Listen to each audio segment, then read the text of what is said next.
Hej, jeg hedder Rally Smith-Sørensen. Jeg er forfatter og har skrevet nogle bøger om Somalia.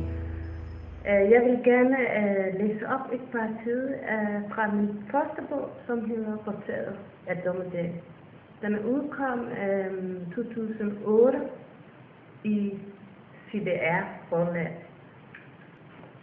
Men inden jeg starter og læser op, vil jeg give lidt resumé af bogen. Bogen handler om min egen historie, min barndom, min flugt fra Somalia, min integration i det danske samfund. Min mor og jeg var alene i huset. Der var mærkeligt, for vi var jo en stor familie.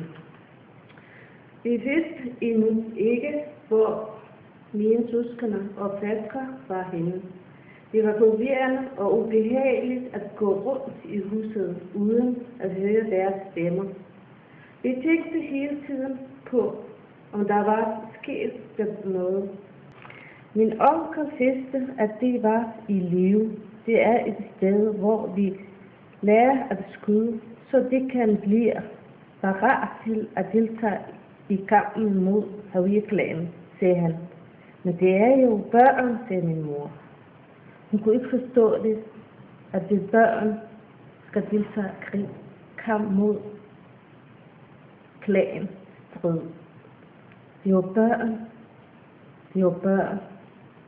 De kan ikke kæmpe imod andre klaner. Kan de ikke se det? Det er børn. Disse ord gentager hun 100 gange om dagen.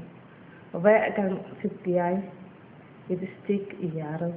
Hun sagde, at hun var blevet voldtaget af 5 mænd. Skynd dig væk. Mændene er i nærheden. Jeg kan ikke rejse mig. Jeg tror ikke, at jeg overlever. Det er farligt for dig. Løb, sagde hun. Jeg spurgte hende igen, hvor hun boede. Hun fortalte, at hun var gadebarn og ikke havde nogen, der kunne hjælpe hende. Jeg rystede over hele min krop. Jeg kastede op på vejen og forlod hende. De så ikke ud til, at det var nogen forventninger, hvor jeg kunne handle. Han sagde, at han kendte Darod-klanen ud og ind. Han havde Siad Barre og hans regime og mente alle fra Darod-klanen fortjent at blive skudt. Han rejste sig og kiggede på os. Hvilken klan kom I fra, spurgte han. Vi fortalte, at vi kom fra flere forskellige klaner, men ingen nævnte Barres klan. Du ledte en, der kom fra Siad Barres klan, sagde han, og pegede på mig.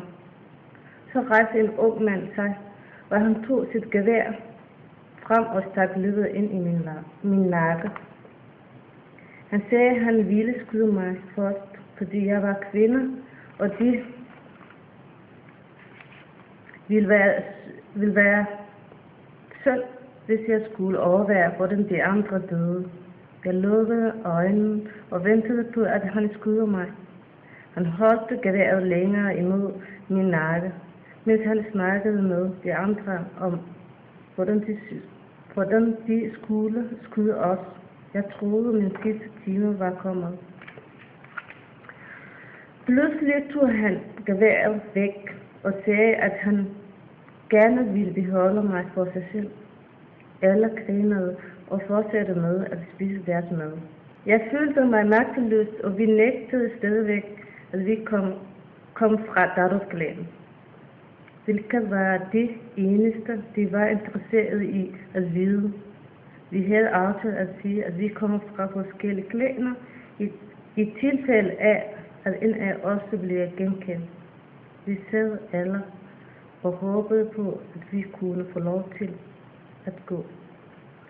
Jeg var nervøs for, om jeg fik lov til at gå sammen med mænden, eller om den unge mand ville beholde mig. Sidst på eftermiddag fik vi at vide, at vi måtte gå undtagen Mose. Bogen ender med, at jeg forlod Somalia i 91. og siden har jeg ikke været. Jeg håber, at bogen giver et forståelse for, at man ikke forlader eller rejser fra sit land frivilligt.